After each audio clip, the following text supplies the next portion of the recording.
नमस्कार दोस्तों, Pearl Academy के यूट्यूब चैनल पर आप सभी का तहे दिल से स्वागत करता हूं। हमने दिल्ली पुलिस के प्रीवियस ईयर पेपर्स के सॉल्यूशंस के रिगार्डिंग एक सीरीज स्टार्ट की हुई है। तो क्रम को आगे बढ़ाते हुए आज हम 5 दिसंबर 2017 का जो थर्ड शिफ्ट में पेपर हुआ था उसके मैथ वाले सेक्शन को हम सॉल्व करेंगे। तो पहला क्वेश्चन देखते हैं। दो संख्याओं का योग 16 है तथा उनका अंतर 2 है। दोनों संख्याओं का गुणनफल क्या होगा? देखो, मैं दो संख्या मान लेता हूँ, एक्स और वाई। इन दोनों का योग दे रखा है कि x प्लस वाई का जो योग है वो 16 है और जो इन दोनों के बीच का अंतर है वो है 2।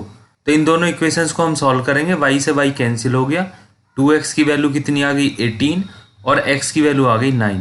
देखो, x की वैल्यू अगर 9 होगी तो y की वैल्यू क्या होगी? अगर मैं पहली वाली इक्वेशन या कोई सी भी इक्वेशन में आप डाल दो तो दूसरी वाली इक्वेशन से y की वैल्यू 7 आ जाएगी। तो 9 और 7, ये गुणनफल पूछ रहा है कि दोनों संख्याओं का गुणनफल क्या होगा। 9 और 7 की गुणा करेंगे तो ये हो जाएगा 9 सत्ते 63। तो इस क्वेश्चन का तीसरा वाला आंसर हो जाएगा। बट पेपर में आप इस मेथड से मत करना, मैं आपको बोलूँगा आप directly hit and trial method use करो। कि देखो, दो संख्याओं का योग अगर 16 है तो उन संख्याओं का गुणनफल 35 आएगा। अगर मैं 7 और 5 लेता हूँ तो 7 और 5 12 हो गया। इधर 56 लेता हूँ तो 8 और 7 लेता हूँ तो इनका तो अंतर ही 2 नहीं हो रहा है। इधर आप 72 ले लो, ये 9 गुणा 8 हो गया। 9 और 8 का अंतर भी एक ही होगा, 2 नहीं होगा। तो ये कोई सा भी सेटिस्फाई नहीं कर रहा है। 63 को देख के आप डायरेक्टली बता सकते हो कि एक 9 हो गया, एक 7 हो गया और दोनों का जो योग है वो 16 है और दोनों के बीच का अंतर 2 है। तो इस क्वेश्चन का थर्ड वाला आंसर हो जाएगा। अगला क्वेश्चन देखते हैं। 2 अंकों की सबसे बड़ी अभाज्य संख्या क्या है? देखो, आपको डायरेक्टली पता है कि 97 होती है, पर ये प्रूव करके मैं दिखा देता हूँ आपको। देखो, अभाज्य संख्या जो किसी से ना घटे। तो 91 क्या है? 13 सत्ते 91 होती है। तो ये 13 भी इसका फैक्टर है, 7 भी इसका फैक्टर है, तो ये तो अभाज्य है नहीं। 93 की बात करते हैं तो 31 या 93 होता है, तो इसका मतलब ये भी कट रहा है, तो ये भी अभाज्य नहीं होगी। 99 की बात करते हैं तो 33 गुणा 3, ये भी अभाज्य संख्या नहीं है। तो अभाज्य संख्या कौन सी है? 97। ये किसी से नहीं कटेगा, इसका फैक्टर सिर्फ 1 आएगा, 97 गुणा 1। तो जिन नंबर्स का फैक्टर 1 होता है या वो खुद अपना फैक्टर होती है वो अभाज्य संख्या होती है। तो इस क्वेश्चन का तीसरा वाला आंसर हो जाएगा। अगला क्वेश्चन देखते हैं। ये एक एक्सप्रेशन दे रखा है, बोल रहा है कि इसको सॉल्व करो, इसका मान बताओ क्या है। तो देखो, मैं क्या करता हूँ इसको सॉल्व करने के लिए। पहले देखो, ये 5 से ही 1/2, इसको हम कैसे लिख सकते हैं? 5 + 1/2 ऐसे ही होता है ना ये। तो 1/2 को बाद में जोड़ेंगे, पहले जो जो नंबर है उनको जोड़ लेते हैं। तो 5 और 7 12 और 12 और 11 कितने हो गए? 23। 23 प्लस आधा यहाँ, आधा यहाँ और आधा यहाँ, कितना हो गया? 1.5 हो गया। 1.5 का मतलब हो गया 3/2। तो 23 दूनी 46 और 3 49/2 हो जाएगा। तो इस क्वेश्चन का कौन सा आंसर है? पहला वाला इस क्वेश्चन का आंसर हो जाएगा। अगला क्वेश्चन देखते हैं। ये कहता है कि m के किस मान के लिए 34m, ये कोई नंबर दे रखा है 3 डिजिट का, कह रहा है भाजक 12 से पूर्णतः विभाज्य हो। तो हम विभाज्य करके देख लेते हैं कि क्या नंबर चाहिए m की जगह कि ये पूर्णतः विभाज्य हो जाए। तो 12 से हम भाग देंगे तो 12 दूनी 24 और यहाँ पे कितना बचा? 10 बचा। m उतार लिया यहाँ पे। अभी आप देखो, 100 से ऊपर कौन सा नंबर होता है जो 12 से डायरेक्टली डिवाइड हो जाता है? तो आप 12 से भाग दो, 12 × 96 होता है, ठीक है, और 12 निम्मा 108 होता है। इसका मतलब अगर m की वैल्यू 8 हो जाए तो अगर मैं इसको 108 रख देता हूँ तो और मैं भाग देता हूँ कि 12 निम्मा 108, तो पूर्णतः विभाजित हो गया। तो इसका मतलब m की जगह पर क्या आना चाहिए?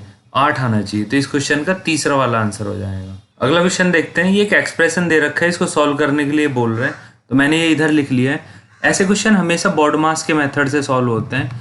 तो बॉड मास का जो रूल होता है वो होता है bracket order of division, multiplication, addition और सब्सट्रैक्शन। तो सबसे पहले डिवीजन करते हैं और उसके बाद मल्टीप्लिकेशन करते हैं। तो इसमें डिवीजन और मल्टीप्लिकेशन दो ही मैथमेटिकल ऑपरेटर दे रखे हैं। तो सबसे पहले अगर हम डिवीजन करेंगे तो 1/3, तो अगर मैं डिवीजन को मल्टीप्लिकेशन में चेंज कर देता हूँ तो ये नंबर चेंज हो जाएगा। तो 1/3 का क्या हो जाएगा? 3 हो जाएगा, ये पलट जाएगा, और गुणा 1/3। ऐसे ही मैं नीचे करूँगा 1/3 इंटू 1/3, और देखो ये भाग है, भाग को मैंने कर दिया गुणा, तो ये 1/3 जो है ये हो जाएगा 3, और 3 से 3 हो गए इधर कैंसिल, और इधर भी 3 से हो गए 3 कैंसिल। तो ये क्या बचा? 1/3 ऊपर बचा और 1/3 नीचे बचा। 1/3 से 1/3 कैंसिल हो जाएगा, ये हो जाएगा 1। तो इस क्वेश्चन का पहला वाला आंसर हो जाएगा। अगला क्वेश्चन देखते हैं। दो संख्याएं तीसरी संख्या से क्रमशः 20% तथा 80% अधिक है। पहली संख्या दूसरी संख्या का कितने प्रतिशत है? देखो 3 नंबर मान लेते हैं A, B और C, और ये कह रहा है कि तीसरे नंबर से पहले ये जो 2 नंबर है, एक 20% अधिक है और एक 80%। तो 100 से अगर मैं 20% अधिक लेता हूँ तो 100 का 20% 20 हो गया, तो ये नंबर कितना हो गया 120। अभी 100 से मैं 80% अधिक लेता हूँ तो 100 का 80% कितना हो गया 80, तो 100 में 80 जोड़ेंगे तो 180। तो ये 3 नंबर आ गए 120, 180 और 100। उसके बाद कहता है कि पहली संख्या दूसरी संख्या का कितने प्रतिशत है। तो पहली संख्या है 120, तो 120 180 का कितने प्रतिशत है। तो 120 बटे 180, और परसेंटेज निकालने के लिए 100 से गुणा कर दूंगा, तो 60 से भाग हो जाएगा, 60 दूनी 120, 60 दिया 180, तो आ गया 2/3 गुणा 100, तो 200/3 हो जाएगा।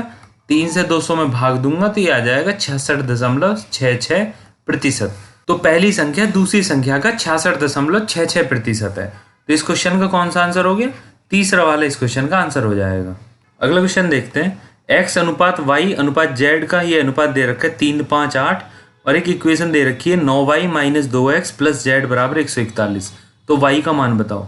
देखो ये जो वैल्यू है ना, ये एग्जैक्ट वैल्यू नहीं है, पर फिर भी मैं इससे मान निकाल सकता हूँ। तो अगर मैं x को 3, y को 5 और z को 8 मानता हूँ और इस इक्वेशन में वैल्यू पुट करता हूँ, तो ये क्या होगा, तो 9y - 2x और प्लस में z।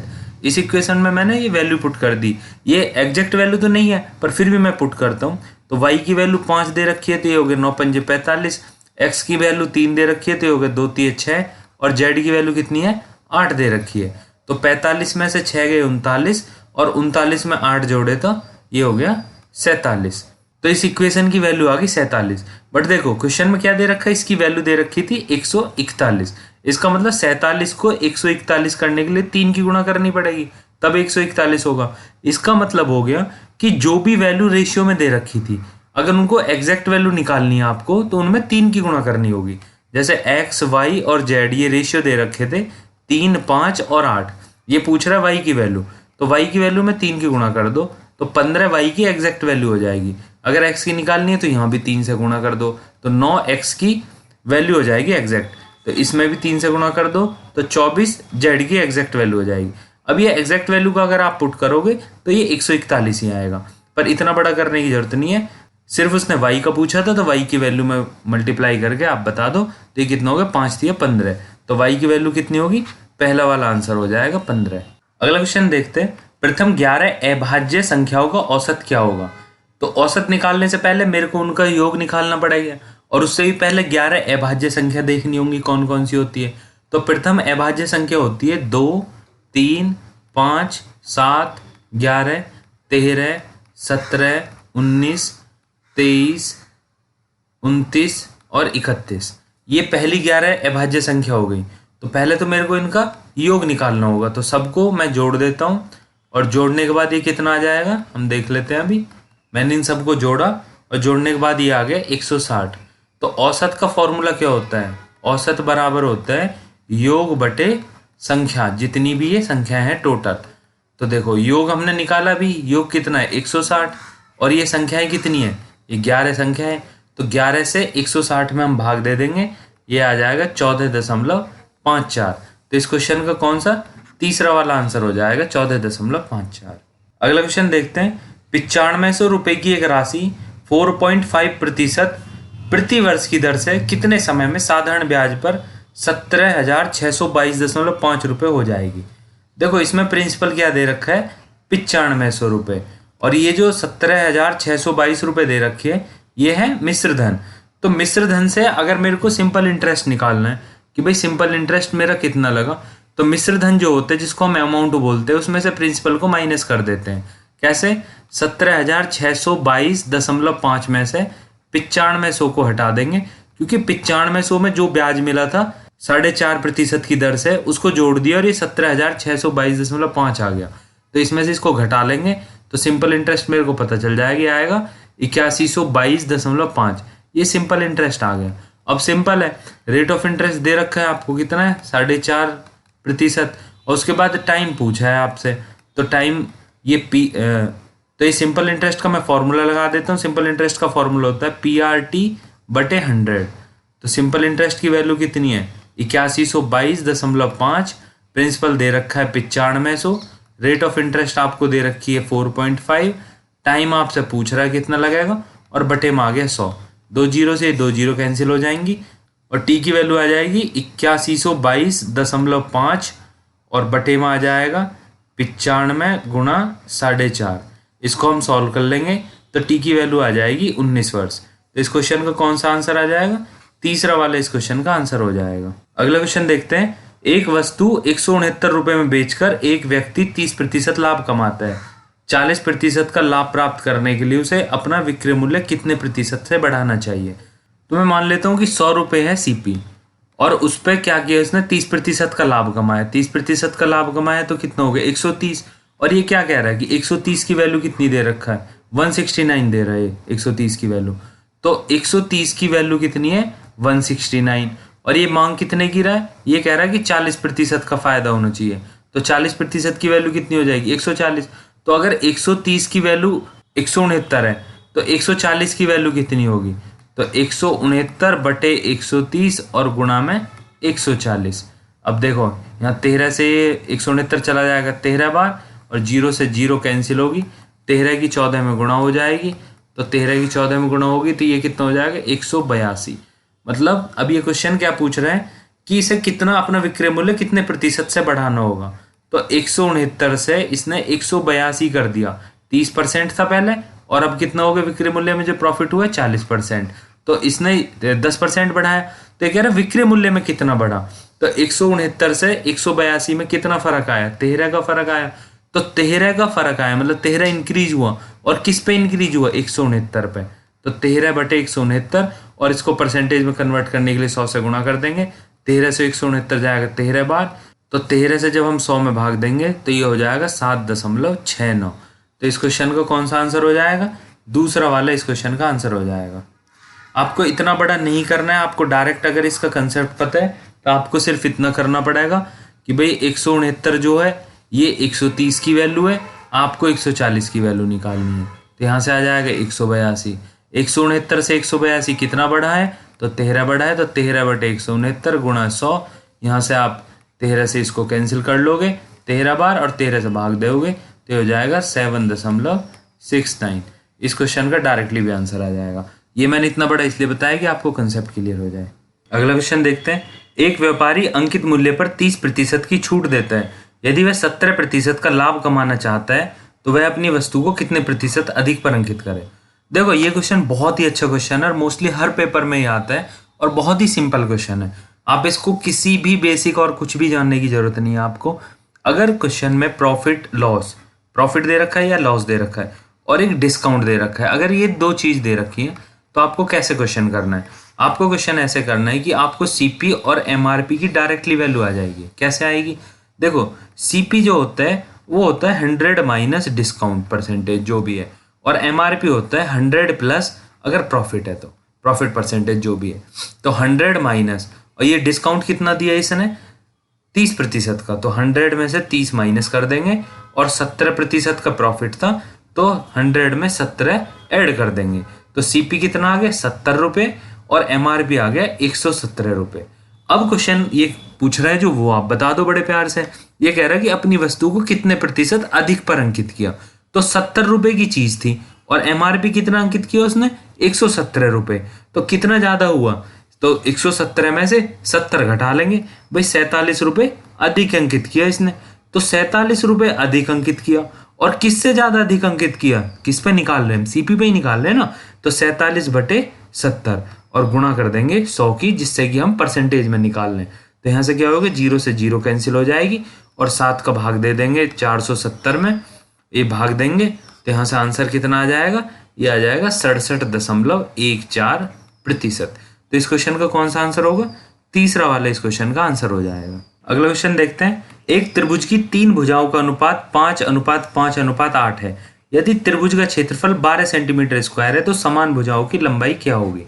देखो इस क्वेश्चन में एक छोटा सा क्रक्स छुपा हुआ है, वो अगर आपने पकड़ लिया तो ये बहुत सिंपल हो गया क्वेश्चन, नहीं तो आपको फिर कैलकुलेशन में फंसना पड़ेगा। तो इस क्वेश्चन को आप समद्विबाहु त्रिभुज का जो क्षेत्रफल का फॉर्मूला होता है उसको लगा के भी आप कर सकते हो, क्योंकि इसकी 2 साइड बराबर है। तो ये मैं 5 मान लेता हूँ, इसको 5 मान लेता हूँ और ये नीचे वाली हो गई 8। ये रेशियो की वैल्यू है, एग्जैक्ट वैल्यू नहीं है। और क्षेत्रफल दे रखा है 12 सेंटीमीटर स्क्वायर। पर इससे भी अच्छा एक मेथड है, उससे भी आप निकाल सकते हो समद्विबाहु त्रिभुज का क्षेत्रफल का फॉर्मूला लगा के। अगर मैं यहाँ बीच में रखता हूँ इसको, तो ये दोनों साइड बराबर है, तो ये नीचे भी दोनों साइड बराबर आ जाएंगी। तो ये 8 का भी आधा आधा हो गया, 4 4 हो गया। अब आप देखो ये 90 डिग्री है, ये 5 है, ये 4 है, तो ये कितना होगा, 3 होगा। ये ट्रिपलेट फॉर्म हो गई यहाँ पे। या फिर पूरे का भी आप निकाल सकते हो कि 1/2 बेस इंटू हाइट। तो बेस कितना है 8 और हाइट कितनी है 3। तो इसका निकाला तो ये कितना है, 2 से 8 गए 4 बार और 4 दिया 12।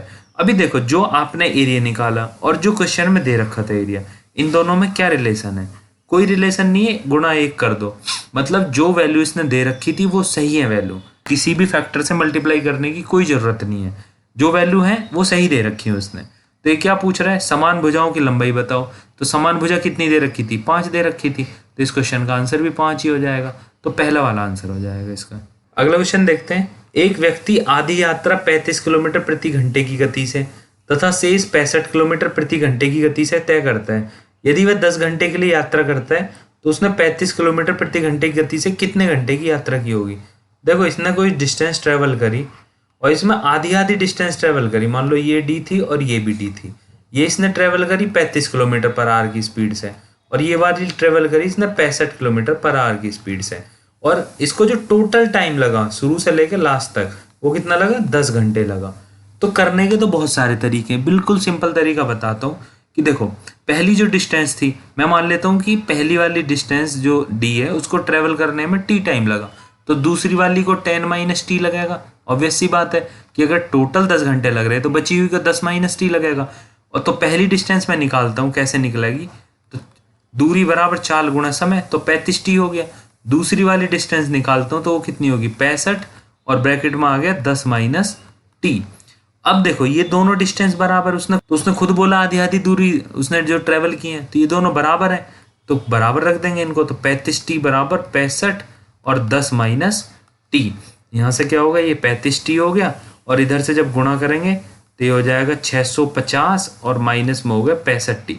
65 टी को इधर लेके आ जाएंगे तो ये कितना हो गया 100 टी हो जाएगा, और इधर बचा 650 टी बराबर 0 से 0 कैंसिल हो जाएगी और दूसरे 0 से पॉइंट अंदर आ जाएगा। तो 6.5 घंटे हो गए। और ये टी किसका माना था, 35 किलोमीटर पर आवर वाली का माना था। और ये पूछ किसका रहा है, पूछ भी 35 किलोमीटर पर आवर वाले करा। तो उसने कितने घंटे ट्रेवल करा, तो 6.5 घंटे ट्रेवल करा। इस क्वेश्चन का तीसरा वाला आंसर हो जाएगा। अब देखो ये यहाँ तक जो क्वेश्चन मैंने सॉल्व किया सिर्फ आपको समझाने के लिए किया। पेपर में आपको सिर्फ डायरेक्टली यहाँ से सॉल्व करना है, आपको पता होना चाहिए कि ये क्या कह रहा है। अगला क्वेश्चन देखते हैं। पी तथा क्यू के निवेश का अनुपात 4:5 है। पी 1 वर्ष के लिए निवेश करता है, क्यू 2 वर्ष के लिए निवेश करता है, और पी और क्यू के लाभ का अनुपात बताओ। देखो कोई भी अमाउंट आप इन्वेस्ट कर रहे हो और अगर टाइम फैक्टर दे रखा है कि भाई इतने टाइम के लिए, तो इन दोनों की जो गुणा होती है ना वो प्रॉफिट के इक्वल होती है। बस यही एक मेथड है इस क्वेश्चन का, बहुत ही सिंपल है। देखो पी का निवेश कितना था 4, मैंने 4 मान लिया। कितने दिन के लिए निवेश किया, 1 साल के लिए, 1 की गुणा कर ली, बटे क्यू का निवेश कितना था 5, इसने कितने दिन के लिए निवेश किया 2 साल के लिए, गुणा 2 कर दी, बराबर यही इनका प्रॉफिट का रेशियो आ जाएगा। कितना, ये 2 से 4 को 2 बार कट हो जाएगा तो ये कितना बचा 2/5। तो ये जो आया ये प्रॉफिट का रेशियो आ गया, इनके लाभ का रेशियो। तो 2:5 इस क्वेश्चन का आंसर हो जाएगा। तो तीसरा वाला इस क्वेश्चन का सही आंसर होगा। अगला क्वेश्चन देखते हैं। अमित एक कार्य को 8 दिन में कर सकता है। अमित ने एक काम 8 दिन में कर दिया। उसके बाद कह रहा है सुमित उसी कार्य को 6 दिन में कर सकता है। काम सेम है तो सुमित ने कितने 6 दिन में कर दिया। काम एलसीएम ले लेंगे, 8 और 6 का एलसीएम हो जाएगा 24, और इसकी कार्य क्षमता आ जाएगी 3। 8 से जब 24 को भाग देंगे कि भाई एक दिन में 3 कार्य कर रहा है, और सुमित एक दिन में कितना कार्य कर रहा है 4 दिन में, तो टोटल काम 24 हो गया। 6 दिन के हिसाब से उसने किया तो 24 काम कर देगा। अभी कह रहा है कि दोनों मिलकर उस कार्य को कितने दिन में पूरा करेंगे। तो दोनों मिलकर अगर करेंगे तो दोनों की जो कार्य क्षमता है वो जुड़ जाएगी। 24 काम टोटल करना है, और एक दिन में ये 3 करता है और ये 4 करता है, तो अब कितना करेंगे दोनों मिलेंगे, तो एक दिन में 7 काम होगा। 3 और 4 को मैंने जोड़ दिया, तो 7 से अगर 24 को भाग देंगे तो इतने दिन में ये दोनों मिलकर काम कर सकते हैं। तो इस क्वेश्चन का चौथा वाला आंसर हो जाएगा। मैं आशा करता हूँ इस वीडियो में सारे क्वेश्चन आपको बहुत अच्छे से समझ आए होंगे। फिर भी अगर किसी क्वेश्चन में डाउट रह जाता है तो मेरे को कमेंट सेक्शन में लिख के बताइए, अगर आपको मेरे पढ़ाने का तरीका पसंद आता है या इसी तरह की आप और वीडियो चाहते हैं तो मेरी वीडियो को लाइक करें, शेयर करें, चैनल को सब्सक्राइब करें। जय हिंद, वंदे मातरम।